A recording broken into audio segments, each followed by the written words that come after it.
This is Real Talk, the Customer Insights Show with Jenn Vogel, a top-rated live stream and podcast in the market research and insights industry.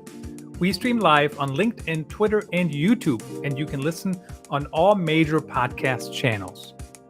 Join Jenn and her guests for a weekly discussion around topics that will help you understand your customers better. Real Talk is presented to you by VoxPopMe, the leader in video research and ranked number 1 in qualitative research by Grit 2 years running. Here's today's conversation.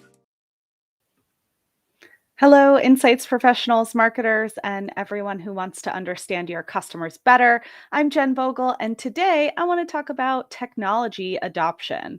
The best market research tech stack is only useful when people are actually using it.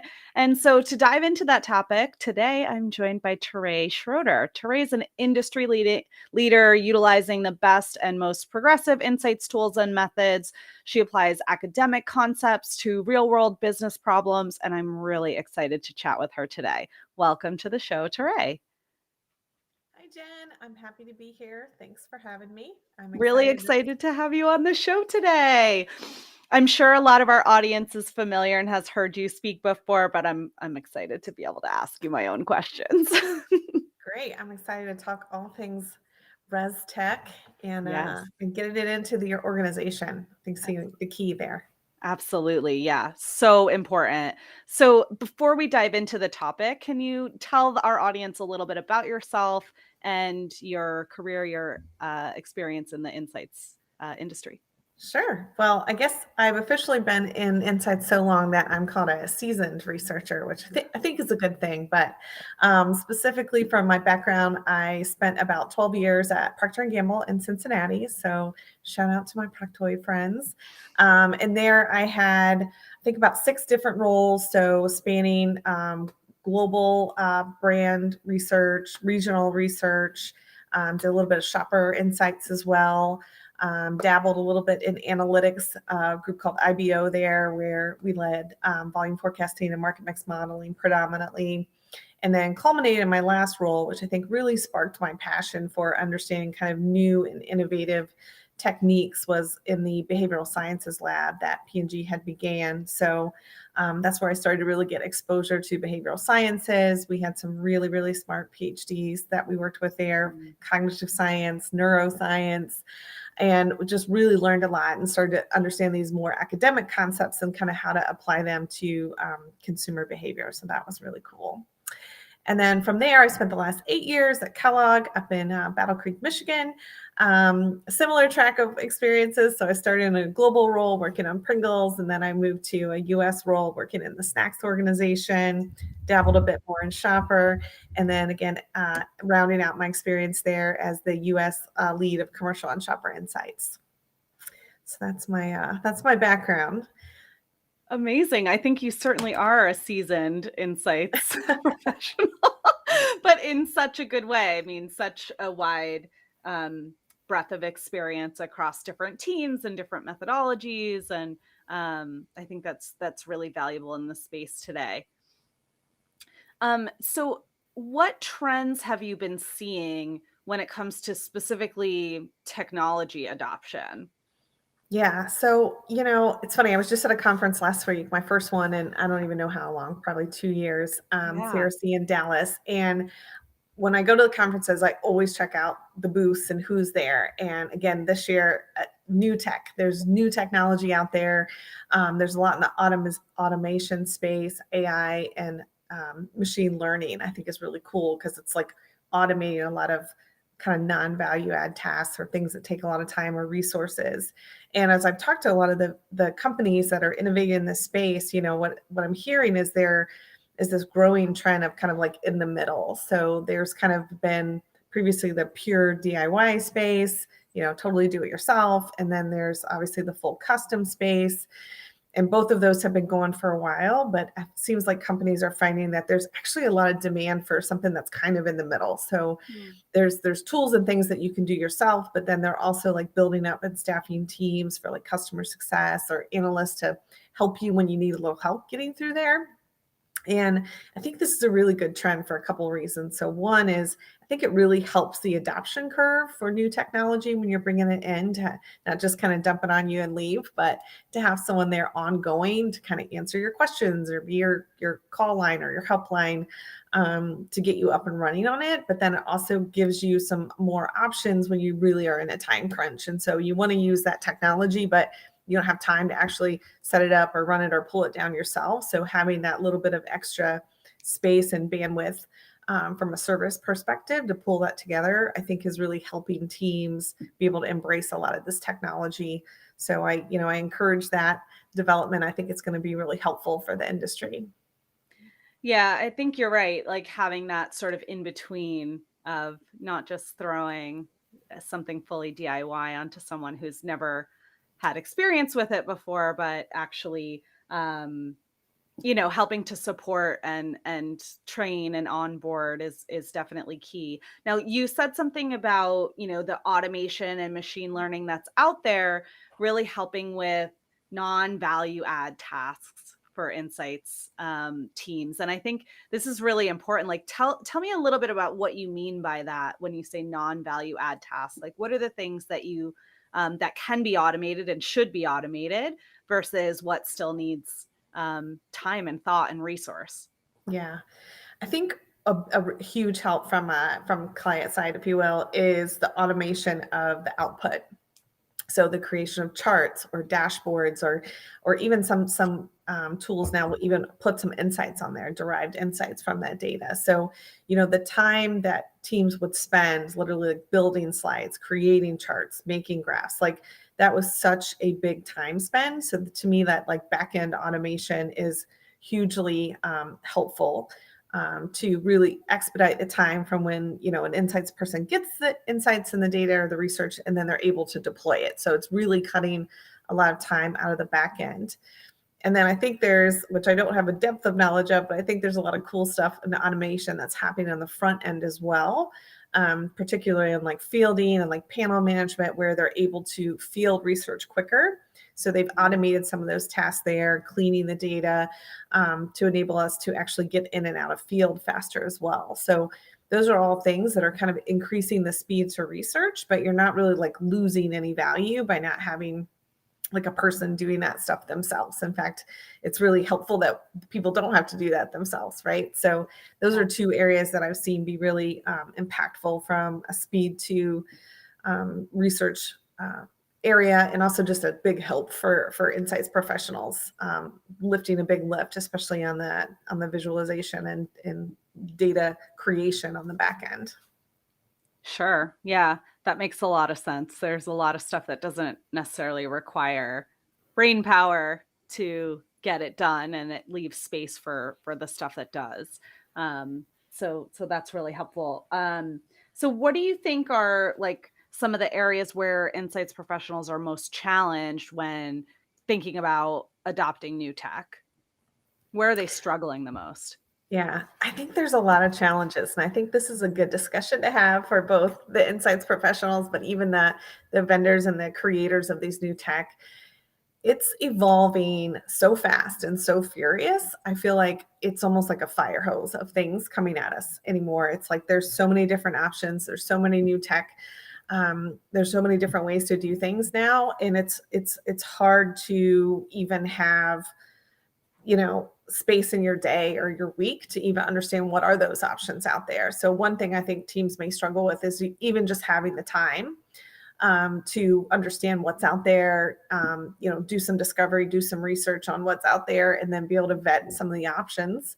So, I think some teams have successfully navigated this by creating a role or a dedicated resource within their organization whose job is to find these tools out there, find these next gen research applications, and assess them, vet them, bring them into the organization or make recommendations to the organization on where they should invest those things. I think that research, because it's becoming so tech heavy and so data heavy, we need a investment strategy, a tech investment strategy, and where we're going to need to invest money to build internal capabilities and really an infrastructure for creating all of these new tools and techniques that we have. How do we fund those? What's the going cost going to look like as we go forward? So I think that if your organization doesn't have a person dedicated to doing that, it can be a real struggle for any individual team member to try to figure that out on their own with so many new things coming up every day.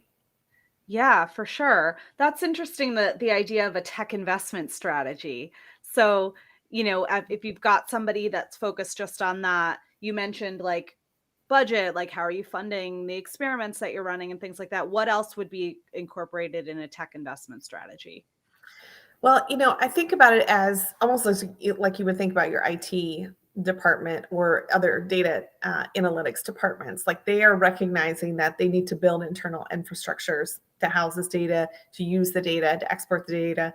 And research, I feel like, hasn't got there yet. Like we're still in the storming phase. Like we're storming through all these new tech and we're finding all this new data and we're still trying to really figure out like how to put it together.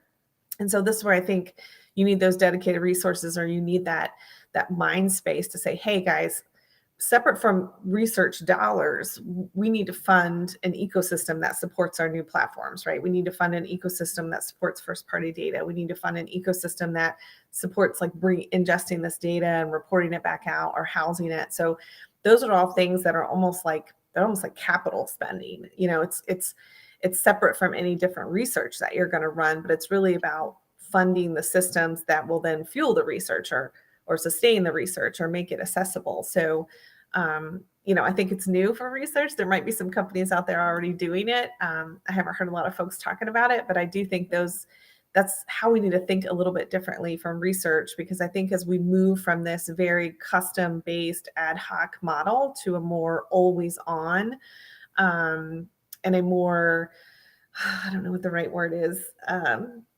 but a more technology driven, I think, Sure. acquisition strategy from a research and insights perspective. There's always going to be survey, but there's more and more data that's just available that you can mine for insights, or that we can source and get customer feedback and consumer feedback on. So that's just a different kind of investment strategy that doesn't tend to land in like, oh, what are we going to spend on copy testing this year? What are we going to spend on product testing? Like we have to think about it differently, and budget for it differently. Completely. Yeah. And that is a huge shift to go from something that is more ad hoc Mm-hmm. and, point in time research to thinking about your annual strategy. I know there are a lot of corporate researchers out there that have trouble with, technology subscriptions and things like Mm-hmm. that because it's difficult to predict what kind of volume of work you might do in a given year or something like that. But the way you describe it, there's data that's always on and always available. And there are programs that are always on that are capturing new data. So kind of thinking of it from that investment strategy. But what you were saying about budget is actually really interesting to me, because to make that shift, if researchers are forced to use their research budget for those experiments, and that, then there's so much risk. Yes. Yes. And it's not a trade-off type thing, right? So, and this is where, we can talk a little bit more about this, but we really need to be looking ahead of like, what is going to be the data and the insights needs for the next 5 years? And how do we create that glide path to get there? Right. So it's like, you can't trade off today's individual study on X for building a future structure that will sustain us for the next 5 years, right? Like those aren't really trade-off type things. So I think we need to look at how we are kind of resourcing the entire ecosystem from an insights perspective. This fly just does not want to leave. So I'd like to introduce Tom, the fly. He's just hanging out with me today. He's not going anywhere. As much as I shoo him away, he's like, no, girl, we're live. I'm here. This is like such an engaging conversation. Even the flies are into Yeah, it. he loves it so much. He's a big techie. But anyway, so yeah, it's like you can't trade one for the other, right? They're not tradable. And again, you Right. wouldn't do this from a data insights perspective. You wouldn't, if you're thinking of your, whatever internal data analytics you have, you wouldn't be like, oh, we'll just buy less data so that we can build a structure for it. That's kind of the same thing, right? Right. It's like, no. We don't get less data because we have to fund the structure. We have to figure out how to fund the structure but that also sustains the research and the data that we need to get. For sure. Yeah, it's very much a like short term, tactics and long-term Mhm. vision and strategy for, Yeah. the future of the team. Like, what is your 5-year plan, not just your objectives for this quarter or even this year. Yeah. So, and being able to do those parallel and side by side, really interesting. So once we are, embarking on learning new tech, or we've brought a new piece of tech into the insights department, what are some triggers, or what can help to increase adoption amongst the team when they are trying to adopt a new piece of technology? Yeah. I've actually had a lot of time to think about this and kind of look back and reflect, because I was kind of in charge of, assessing some of these pieces that we brought into the organization. And there's a couple things that I learned along the way, I would say in the last 2 years. And one thing that we learned in a big way was about, how do we discover, how do we vet these things? And I think the traditional way of doing it was very function based. So what does it do? Functionality. We need a thing that does A, B, C, D, right? Or we have this price. So it's like, we need these things for this price, right? And that would be kind of your RFP. And you put that out, you vet all your vendors, and then you decide on one and you go.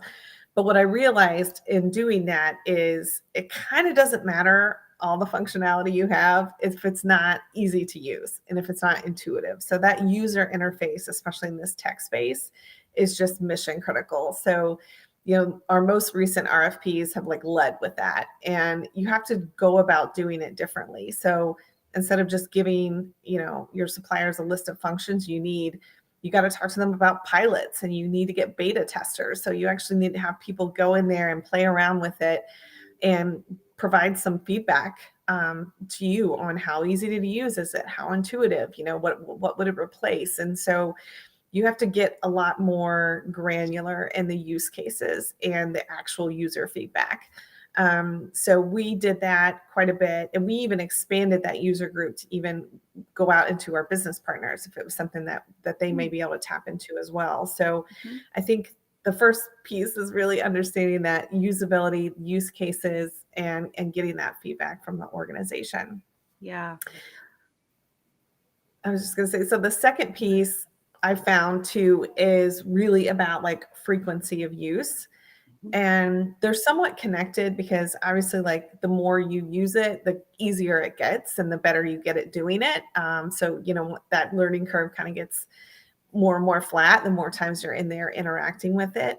But it's also it creates a value for the organization, and it feels valuable when people are in there and they're using it a lot. So as you think about your list of activities that you're doing or that you want to do, I would say prioritize those high frequency things. So, reach and frequency. So the things that a lot of people use and a lot of people use frequently, and focus your search there for bringing in a tech provider, because those are going to be the ones that are going to provide the highest value to the organization, because you're going to get a lot of use out of it. You're going to get a lot of positive stakeholder feedback because of the value it's creating for them. And then hopefully you'll have less learning curve friction, less user pain points, because they'll be in there so frequently that they'll get up and running really fast, and then it'll feel very second nature. Right. Interesting. And so I guess back to this theme that's emerging of kind of short-term versus long-term strategy. How do you prioritize doing something the old way that's reliable, that for an answer that you need to get today, versus learning and adopting and trying to move into the future of a new piece of technology that you're bringing into the business? Like, how do you make that decision of, when to spend maybe a little extra time learning something new versus, prioritizing getting something right or doing it a way that's comfortable? Yeah. So this will get into not the controversial part, but maybe the dicey part a little bit. So, and this comes back to your 5-year perspective. The reality is, from an insights perspective, it's changing so fast. And there's so many different tools, and there's different way to use the tools, and there's different data sources becoming available every day, that you really need someone, again, that's kind of focused on what what is going to be available and what are going to be our needs for the next 5 years. And then this is the tough part. What are the skills that we need as researchers, right? Because the skill sets are evolving, and it's different types of skill sets that we may need for the next 5 years. And if we're not thinking about that and building that out, we're always going to have this tougher uphill battle to bring in those new things as they come available, because we haven't built the skill set or the knowledge base internally to be able to bring those in and have the organization adapt to those changes. My fly's back. So even a personal example I'll give for me is I have never really understood or been that close to like panel management. And recently I've had to like program my own surveys or figure out how to get to different audience. And I've had to get in there and really understand that piece of that side of the business that I haven't really been exposed to. But the reality is we move more work in-house. Like, you need to kind of understand those fundamentals. You need to understand how to get that panel management piece right, or the recruiting piece right, in a way, in a granularity that you maybe weren't exposed to earlier. So it's just, you have to think about the needs for the next 5 years. What are the skills that your folks are going to need? And even what does the resource look like, right? Like, maybe your current organizational design would look a little different in 5 years as we're adapting new tools or doing work differently. And I think that is where we need to create that glide path. And that glide path will not only help us get to, future innovations and future ways of doing things, but it'll help bring all our folks along with us as we're like building that skill set into them and getting them exposure to those type things. Change management is hard for anyone. And a big piece of that is like control or lack of control. So I think if you can set that journey map to say like, hey, here's where we're going and here's the places we're going to go and how we're going to get there, then it kind of brings some of that control back into, the individual's mindset, and they can think about how they're building their skill sets for future needs. And like I said, just help kind of glide path everyone along the way. Right. Yeah, for sure. And I guess who's responsible for kind of owning all of this? Like, is the responsibility at the head of the department to kind of make sure everybody's on that glide path and, moving people along? Like, what sort of responsibility does the day-to-day researcher have working on a team with a bunch of other researchers? Like, where does the onus fall to kind of push this change management forward? Yeah. I mean, ideally, I think it'd be great if it definitely comes from the top, right? So if you're creating that future vision for your organization and where you want folks to be, and then figuring out what are the right skill sets to get us there, right? So setting that kind of path for folks. But I think individually, it's not bad to always be thinking about that for yourself as well, right? So for yourself to think, hey, what skill set am I going to need, to get me through the next 5 years? And how do I get that for myself? Or how do I talk to my manager and build that into my development plan, or get me the trainings that I want in that? I think those are, I think there's merit to both, having it done at an individual level, just so you're always kind of thinking ahead and make sure you're building your technical skill set. Research is a technical skill set.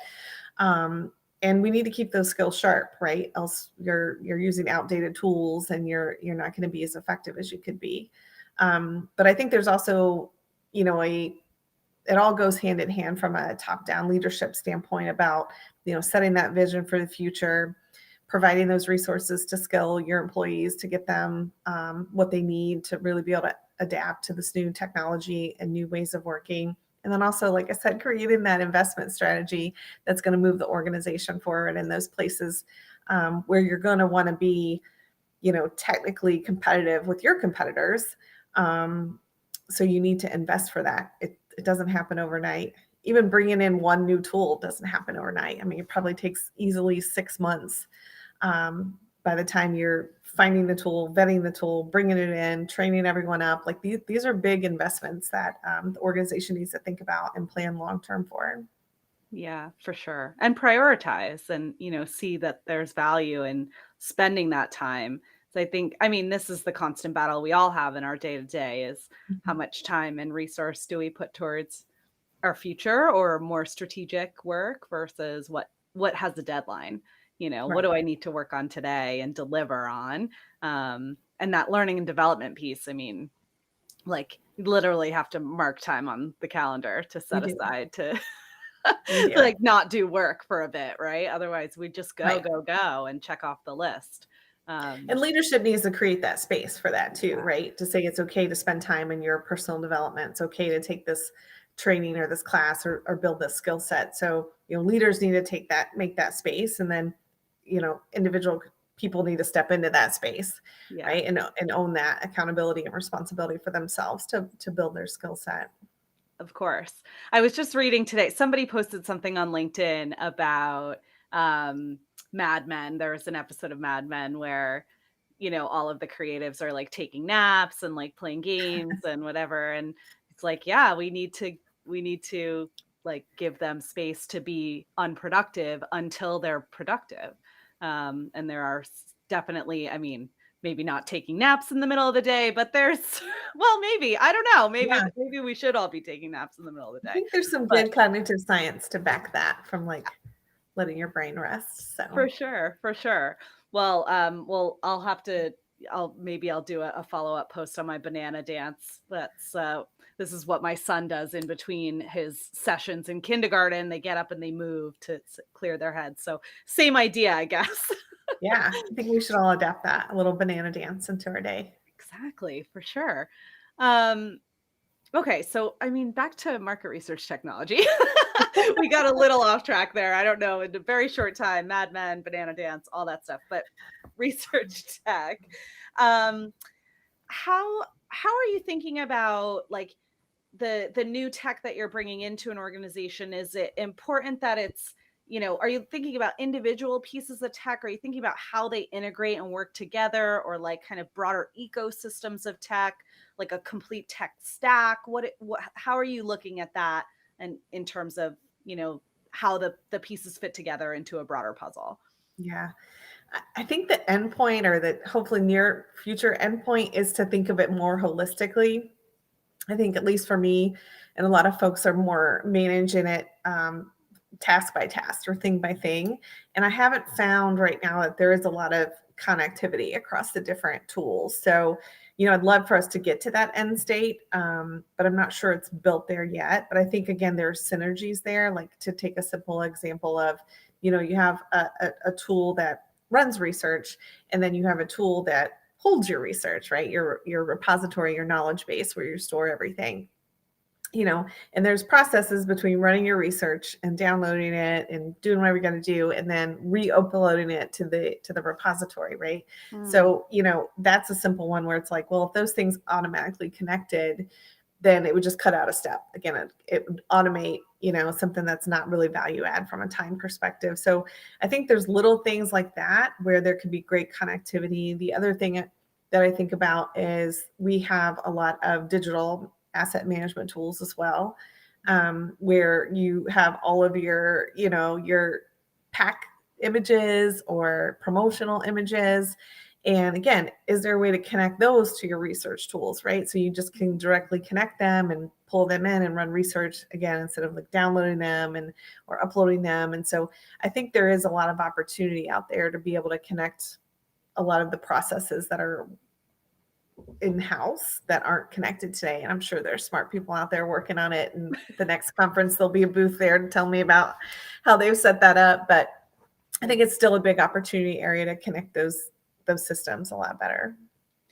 I think some of that, I think you're right. There's probably very smart people out there working to bring it all together. That is sort of the $1 million question, is as more data sources become available and there's all more pieces of tech. Really interesting what you said about bringing in the sort of digital assets in there as well. Like, how amazing would that be to be able to just click a button and do some research on that piece of creative, and then also later download that piece of creative to use it and see the stats on it right there. Like, I'm sure there's people that are trying to make that all happen. But yeah, bringing all the new data together, passive data, behavioral data in combination with primary research, and like it's a lot to try to make sense of all in one place, but could be. That's why I said I think we're still in the storming stage, right? We're still like there's all these different opportunities popping up where everybody's still trying to figure out which ones to use and how to use them and bringing them in and getting everybody trained. So,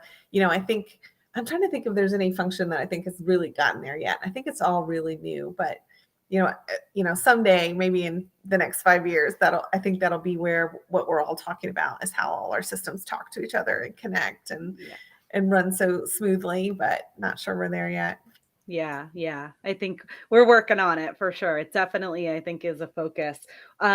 What is there any like technology area or kind of methodology or something that you've seen kind of become more automated or agile that's got you the most excited? Like what has like a new development you've seen in the last year or so that's been most exciting for you?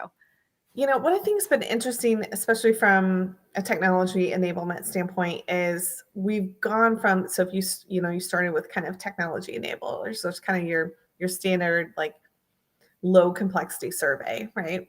Mhm.